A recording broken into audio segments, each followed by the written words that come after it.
opening weekend for the Formula E season was marred by a missile intercepted over the city of Riyadh. Is it safe to be racing in Saudi Arabia, especially with Formula One planned 2021 date?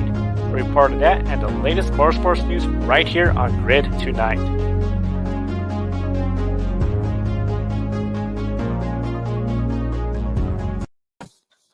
Hello, everyone, and welcome to Grid Tonight, your weekly motorsports news program.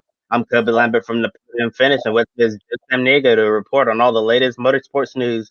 We encourage our viewers to share their questions and comments in the chat room, but let's start off with a serious story that, in my opinion, isn't being discussed enough involving Saudi Arabia, Formula E, and the proposed Formula One race there later this season.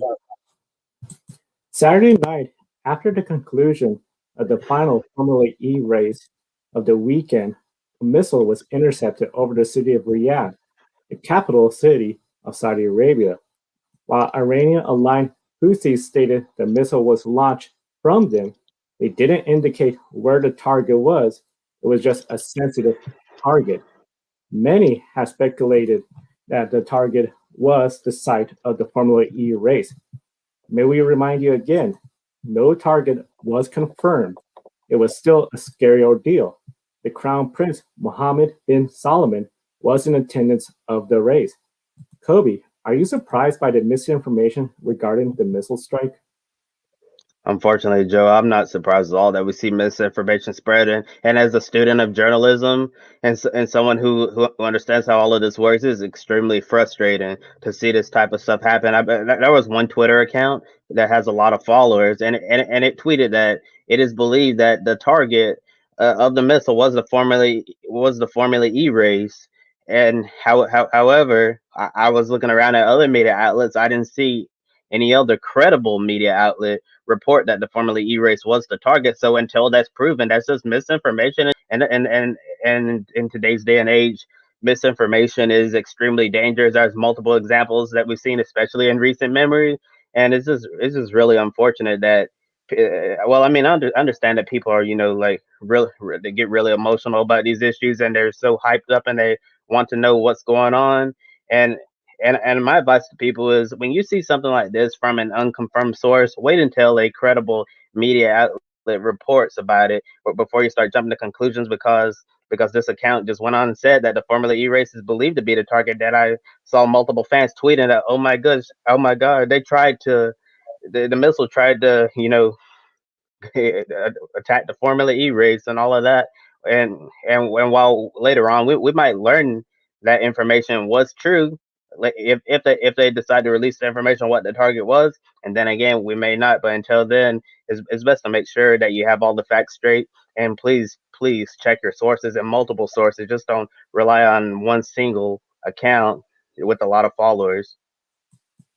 Yeah, there's a lot of good points that you mentioned. Unfortunately, especially something like this, it is a scary ordeal. And a lot of times we don't know the information. Best thing to do is just sort of wait until we get confirmed reports. Yes, it is easy to speculate, especially since Mohammed bin Salman was at the race. Easy to speculate he was the target. But they said sensitive targets, multiple. So a lot up in the air. Now, of course, with the speculation, of course, this is all part. In May of 2018, Saudi Arabia and Formula E agreed on a 10-year plan for Formula E to race there for the next 10 years. This is all part of the Saudi Arabian government's 2030 plan to open up the country, with the key goals including reinforcing economic and investment activities, increasing non-oil international trade, and promoting a softer, more secular image for the kingdom. However, Saturday's development has again brought unrest and concerns about the Middle East. As a member of the motorsports community, how concerning were you at the events that occurred Saturday evening? Oh, Joe, I was extremely concerned about the events, and for some reason, I don't understand why more people aren't talking about this. Yet, yes, we're extremely lucky that the missile did not target the Formula E race, and that it was intercepted. Like, thank God that happened. But for the rest of Saturday, I couldn't focus on anything else but this particular story, thinking about all the what ifs. What if the Formula E race was the target? What if they weren't able to intercept the missile, and it slammed into the paddock with everybody there, or even during the race. It's just really bothersome that something like this happened, and I can't imagine what could have been. But we got lucky this time around. If we come back to Saudi Arabia next year or later in the year for Formula One, we might not get lucky twice.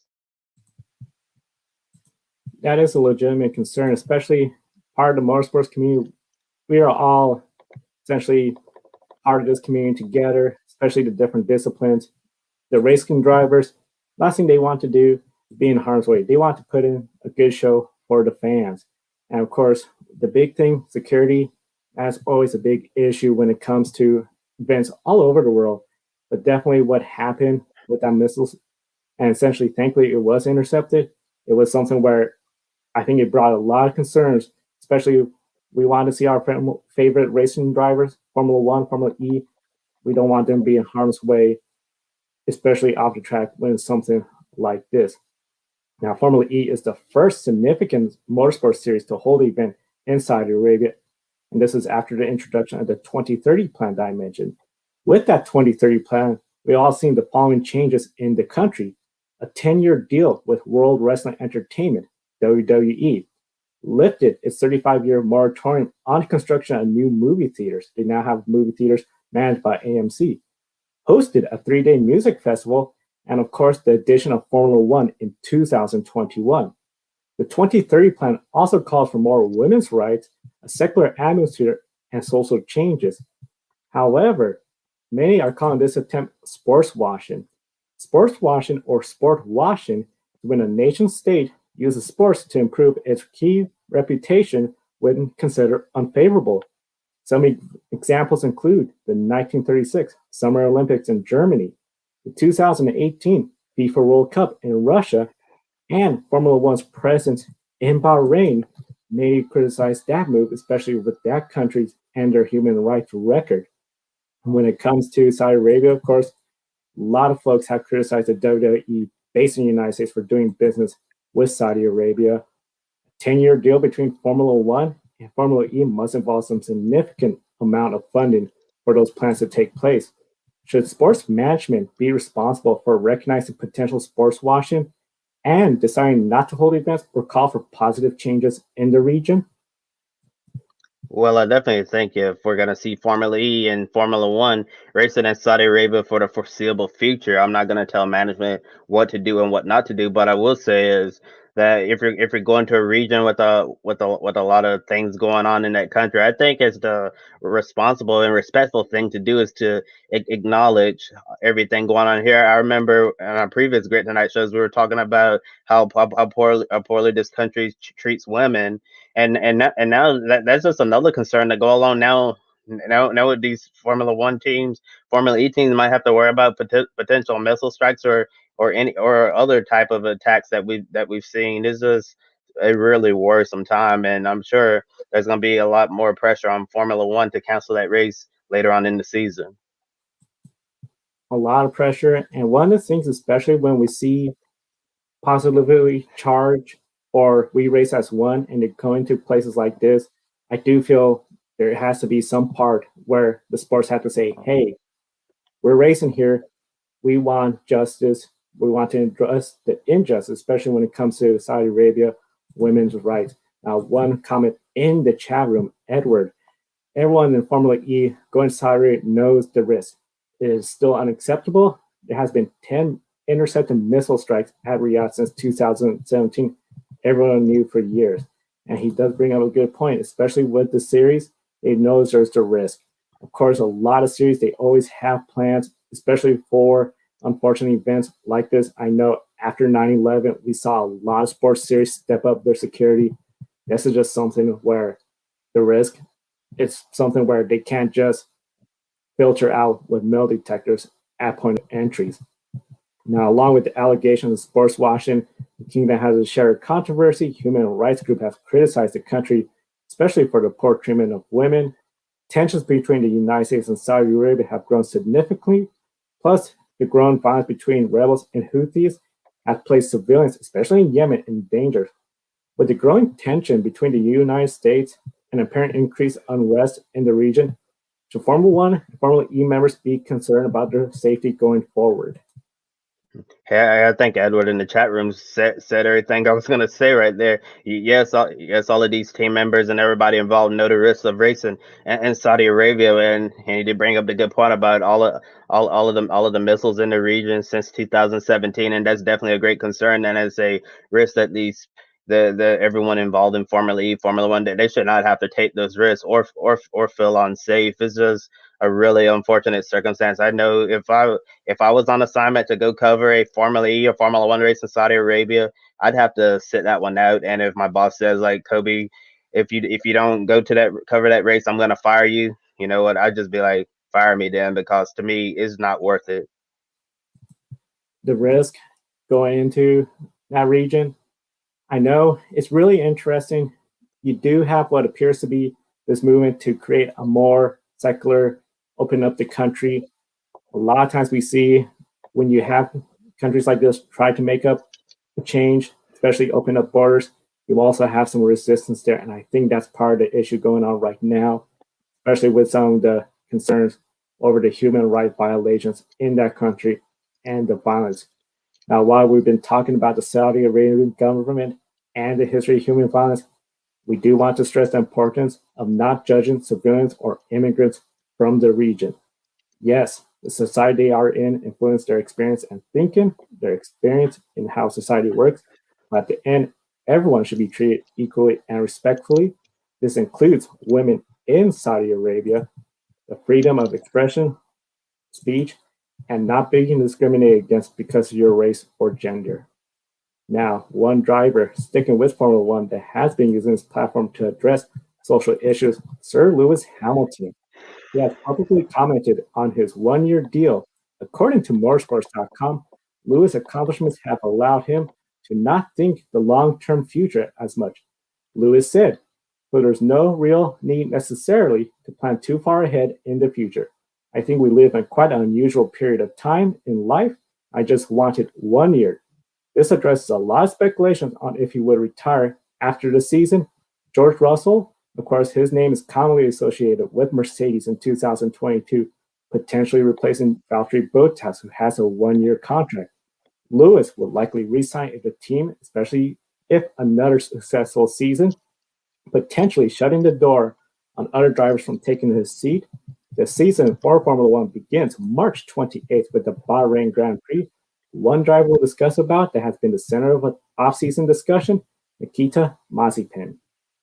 Indeed. Nate Saunders, a Formula One associate editor from ESPN, interviewed Nikita Mazepin for the first time since December. Mazepin talked about the horrendous video we all know about in the video where he sexually assaulted a female passenger by placing his hand on one of her breasts. Mazepin issued an apology, which has since been deleted along with many past social media posts. In the ESPN interview, Mazepin stated, I quote, "First of all, it's very important to say that my actions in December about the whole incident were incorrect. Mazepin also said, I do take full responsibility for it." And so, Joe, here's my question for you. Do you believe Mazepin is sincere about the incident and the handling of the whole situation? Because for me, I'm kind of on the fence about that. When it comes to Nikita Mazepin, I got to say I'm a bit on the fence as well. When it comes to showing that, you are sincerely apologetic of what happened, I feel like he's not really communicating that. Deleting the apology, all the actions. I just don't really get that sense, especially after we've seen what happened to Kyle Larson, everything that's going on with Nikita Mazepin and Haas. It raises a lot of questions, and I just feel like to say he's being sincerely apologetic and remorseful for what happened, not for being caught, I'm still on the fence about that. Yeah, same here. And the difference between Nikita Mazepin and Kyle Larson, you can feel it. You can feel it any way you want about Kyle Larson, but Kyle Larson did take steps to try to at least show that he is all about changing any previous thoughts that he had and educating himself. But with Nikita Mazepin, we haven't heard anything about that yet, and that's to be determined, I guess, if Nikita Mazepin is going to try to show the public that he's trying to legitimately change. And later, when asked about the steps he's taken to educate himself, Mazepin did reply, I quote, I totally understand they are correct in their feelings and that I was not correct with my actions. I'm not proud of it. It's important to progress. However, he believes that his race on the track should redeem his reputation. He further said, I quote once again, I will be myself outside of the track like I've been. I've had my ups and my lows, but that's part of life. I think the racing should do the speaking mostly. I believe I'm a very good racer on the track. I believe I'm a fast racer. I'm actually looking forward to the challenge of showing people who might not like me at the moment that I have great racing skills, and that hopefully changes the perception of me. Should we allow Mazepin to redeem himself by racing and good results, or must he show redemption off the track to earn some respect from others? I think we probably would agree on this when it comes to redemption. You don't do that by going on the track and showing you could drive a race car that well. That only shows you're a great race car driver. It doesn't show that you're becoming a better human being. Nikita Mazepin, if he wants redemption, he needs to show what he's done off track to better himself and better others, especially condemning what he did. And I'm just not getting that sense. Yeah, definitely. And we didn't learn any details about potential actions Haas took behind the scenes. And Mazepin did say that he still has more to learn, and for his sake and everybody else, so we hope that he will learn from this incident because what we saw few months ago, it wasn't cool at all and absolutely unacceptable by any means. And do you believe that Mazepin personally, do you think he deserves to be on that Formula One grid? Personally, no, especially everything he has shown and not shown. I feel it's very different to compare to Kyle Larson. When Kyle Larson did what he did at Monza Madness, apologized, was terminated, he had to do a sensitivity train, and he did more going to Minneapolis, surrounding himself with everything that essentially he wasn't aware of. The privileges he mentioned. He went there, he learned. Nikita Mazepin, he's saying, I made an apology. I'm not going to tell you what I've done to better myself, but I'm hoping when I go on the racetrack, I can prove to you I'm a better human being. That's not how it works. It's no person, especially if this was somebody in an entry level position, could say, I done sexual assault, but look, I could do a good job, so don't fire me. This is just part of a privilege problem that Nikita really is demonstrating. Yeah, definitely. You bring up a good point right there about privilege. I know we talked. I know there's been a discussion today on NASCAR Twitter about that involving Noah Gregson, the David Starr. So we'll definitely touch more about that on Saturday. And I do think that Nikita obviously has a lot to learn, and it's going to be interesting to see what happens moving forward. And for all of our viewers in the chat room, do you think Nikita Mazepin deserves to be on the Formula One grid moving forward? And should we eventually forgive him if he proves that he's changing as a person? And Mazepin will race in Formula One alongside Mick Schumacher, who faced backlash from Formula One fans himself when he was asked to give his thoughts on Lewis Hamilton's fight against racism. Schumacher chose not to make a comment, which angered the Formula One fan base. Later on, he released a statement on Twitter saying, I quote, I was recently misinterpreted after an interview on a question surrounding political activism. Just to make one thing clear, I'm against any form of injustice and inequality and support the fight against racism. What are your thoughts on this Schumacher situation? When it comes to Schumacher, especially his comment, particularly the no comment to Lewis Hamilton, it does come off the wrong way by him addressing that he stands up against injustice and racism. It's a positive sign.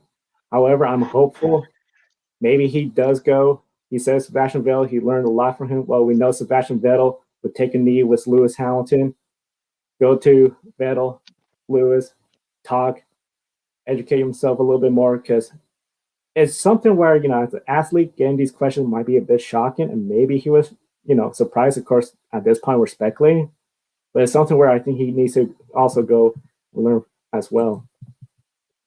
Yeah, I really think this is a situation where Mick Schumacher probably didn't know how to answer that question. And I do understand that speaking with people from other races, when they were like talking to me, about being black and all of that, they say sometimes they're afraid to touch specific topics because they don't know if they're gonna say the right thing are they going to say anything offensive? So I think a lot of it is really like lack of education, not knowing what to say.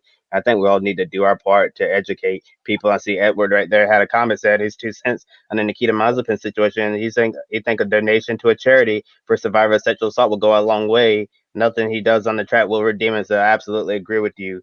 100% Edward right there. And Joe and I, we actually talked about that on previous programs about Mazepin, saying we think if Mazepin did that and listen to sexual assault victim stories and actually prove that he really cared about the issue and wanted to change, I think Nikita would definitely earn a lot more respect from people all around the paddock, and not just in Formula One, but all over the world as well, because the entire motorsports world was watching him.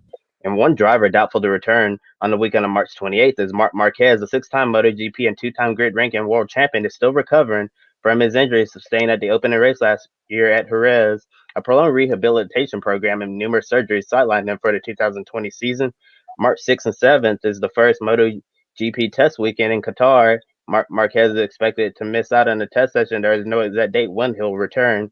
Last season, we saw Joan Mir win the championship with one win and a lot of consistency, which helped him secure the title. Honda went winless last year and definitely looking forward to bouncing back this year. The 2021 MotoGP season starts March 28th with the Qatar Grand Prix. For the second straight year, the 24 Hours of Le Mans might be postponed. Marshall Pruitt from Racer Magazine reported that the French Endurance Classic could move from the weekend of June 12th, 13th to August 21st, 22nd. Pushing back 2 months would allow more time for people to be vaccinated, reducing the chances of the virus spreading at the event. However, moving the Le Mans 24 hours will create several scheduling conflicts, including IMSA Sports Car Challenge, August 6th to 8th, Road America, IndyCar at the Indianapolis Road Course, August 14th, and then on the proposed scheduled weekend, IMSA GT Challenge at Virginia International Raceway. A lot of GT racers go to Le Mans. IndyCar at Gateway Raceway, August 21st, and the Repco Supercar Series at Sydney, August 20th through the 22nd. Is it in the best interest of Le Mans for moving this race for the fans, the drivers, or both? To be honest with you, Joe, I think this is in the best interest of the series. As we all know, when the pandemic hit, lots of series all around the world lost out on millions and millions of dollars. I think Formula One recently announced that I lost nearly $400 million or so because of this pandemic and running behind closed doors and fans not being able to spend their money. It really hurts the series. So I think that the ACO and the FIA World Endurance Championship, that it might be in the best interest of the series to push the race back 2 months to right after mid-August, because by then vaccination should be in a really good spot. All of the scientists are predicting that's been in a much better spot, and if they can have fans go to the 24 Hours of Le Mans, that's going to be more revenue for the series, and they'll be able to continue recovering from all of the money that they've lost. And also for the drivers, that's going to put them in a tough situation, because all of the scheduling conflicts that would occur, especially with IMSA, and also believe IndyCar is going to be racing at Gateway that same weekend in August, which was proposed from the Racer Report. So that would be a lot of tough decisions needed to be made. Hi guys, Matt White here from the Grid World Motorsport League, checking in for the second time because we have our second week of the Grid World Motorsport League standings. Here it is on screen now. No changes to the top 10 this week, so it's a full complement as it was last week of Asian Le Mans Series runners, which means Manuel Maldonado and Rory Petternan are still our joint leaders on 18.75 out of a possible 25. Busy weekend it was, with NASCAR, Formula E, World Rally Championship and Supercars getting racing this weekend. Of course, Formula E and Supercars' first rounds of the season, 2 races each, so they will be eligible once they get back underway, and the World Rally Championship's second round as well. So look for all those championships to become eligible very, very soon. Talking of becoming eligible, the Cup Series did this week with their third start. Michael McDowell is now the highest Cup runner. He's the highest new entry this week. He's 16th in the overall standings after 3 top 10s in a row so far to start the season. The Truck Series, after their week off, is back this week. Their as part of the schedule at Vegas. Ben Rhodes, the winner of the first 2 races of the season in the Truck Series, will 100% he will be in the top 10 of the Grid World Motorsport League next week, because even if he doesn't score a top 10 at Vegas, he will be in our top 10 next week after his double victory. So look for at least one change in the top 10. Sheldon Creed has also got a very good chance of jumping into the top 10 if he gets a good result as well. Big weekend, as I mentioned, it was last weekend. Shane Van Gisbergen, double winner at the Mount Panorama 500. He also picked up the Performer of the Weekend award from us on Tuesday. We ran a poll on Twitter this week because there were so many options for the Performer of the Weekend. We left it up to you. Thanks for everybody that voted, and Shane Van Gisbergen was the winner of this week's Performer of the Week. Look out for another one next weekend. Only 3 races in the WML coming up this weekend. The next couple of weekends it's NASCAR heavy for the next couple of weekends, so we look forward to that. And today the Video Vault has spun again. The Grid Video Vault has spun for the race rewind for Way Back Wednesday, and it's given us a real way back shot because we've gone all the way back to 1994, the furthest we've gone back so far this year in terms of time.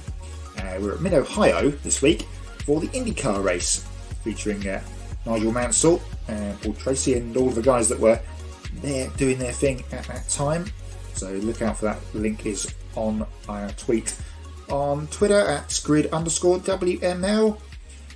Good to be back here on Grid tonight. I'll be on this Saturday pre-race show as well. Look forward to chatting to you then. Thank you, Matt, for the update. Marcus Lemonis, CEO of Camping World, is stepping up in a big-time way. As we know in racing, you have teams who will have sponsorship for the entire season, while some will show up to the races unsponsored and hopes of attracting sponsorship throughout the season. Lemonis wanted to step in and help NASCAR Camping World Truck Series teams looking for a sponsor Friday night at Las Vegas Motor Speedway, sending out a tweet offering $15,000 for teams that run Camping World sponsorship. However, Lemonis is offering a special incentive for the teams finish inside the top 10. That $15,000 will become $25,000. Do a little bit better. Top 5 result, $35,000. But if you go out there, win the race, it will skyrocket to $50,000. At the moment, Camping World is sponsoring 9 trucks on Friday night. Sheldon Creed, Jordan Anderson, Norm Benning, Grant Enfinger, who's driving a 9 Chevy Silverado for Cody Robaugh this weekend, Rafael Lazar, Jesse Awuji, BJ McLeod, Dawson Cram, and Parker Kligerman in number 75. Camping World is the title sponsor for the NASCAR Truck Series, sponsoring quite a number of entries in a few days' time. Based on all the details, is it safe to say that Marcus Lemonis is heavily invested in NASCAR? Yes, it is, and it's really exciting to see him stepping up, doing this. I feel some other title sponsor would just be, well, that's unfortunate. He's saying, hey, he wants to be a good partner for the teams as well as the NASCAR through the sponsorship of the Truck Series. And I think this is something that should be applauded, and hopefully we'll see other sponsors do the same things as well. In addition to being the CEO of Camping World, Lemonis also holds the same position with Good Sam Enterprises and Gander Outdoors. He's the host of a TV show on CNBC called The Profit, a show that focuses on helping small businesses. This isn't the first time Lemonis has offered up a large sum of money. In October 2020, he launched the Lemonade Foundation to invest in underserved communities and small businesses, pledging $50 million of his own money for a good cause, now giving back once again by helping these NASCAR teams in need. Last weekend, Lemonis sponsored the number 99 Trackhouse Racing Chevrolet of Daniel Suarez at Homestead with Camping World. Joey, have you ever seen anyone go above and beyond like this to not only sponsor the series as a whole, but provide financial support to multiple teams in a single race? I haven't. This is just something where this is brand new. I mean, I know there's a JD Stacy era cars that we saw in the past, but this is really exciting to see this happen. Yeah, definitely really, really exciting times. And speaking of all things exciting, Action Express Racing's 2-car Cadillac DPI program will continue for the remaining IMSA Michelin Endurance Cup events. The number of 48 Allied Financial Cadillac DPI will be entered in the upcoming Mobile 1 12 Hours of Sebring later in the month.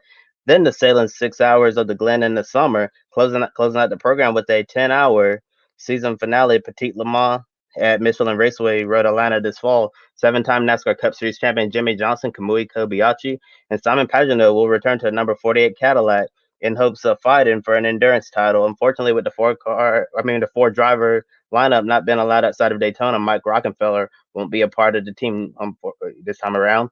Jimmy Johnson adds 3 more races to his schedule, which includes all the road and street courses in the NTT IndyCar Series with Chip Ganassi Racing. Definitely busy days ahead for old 7-time. But he'll definitely look forward to adding some Crown Jewel sports car racing events to his resume. And be sure to invest in Grid Network. Visit our Patreon page. Link is in the video description. Join Colin is keeping us on the air throughout the 2021 racing season. A special thank you to all of our new subscribers on YouTube and Twitter. Yeah, really appreciate you guys. Be sure to follow the Grid World Motorsport League on Twitter at grid_WML. Get your furry family member goodies from Pablo's dog leashes, clothing, and accessories for dogs of all sizes. 10% of your purchase goes towards helping homeless, sick, and rescue dogs. Definitely a great cause we all support here at Grit Network. On Thursday, look out for a new episode of the Women Racing to Win. Also, check out our most recent episode of Life on the Grid with motorsports journalist Daniel McFadden and music from Katie Jane. Saturday, we'll be back for Grit Live pre-race preview the upcoming NASCAR weekend at Las Vegas Motor Speedway. Like and subscribe to Grit Network on YouTube. And unfortunately, guys, we're all out of time for tonight. For Joe Samdiego, I'm Kobe Lambert from the Podium Finish. Have a wonderful evening, and we'll see you next time.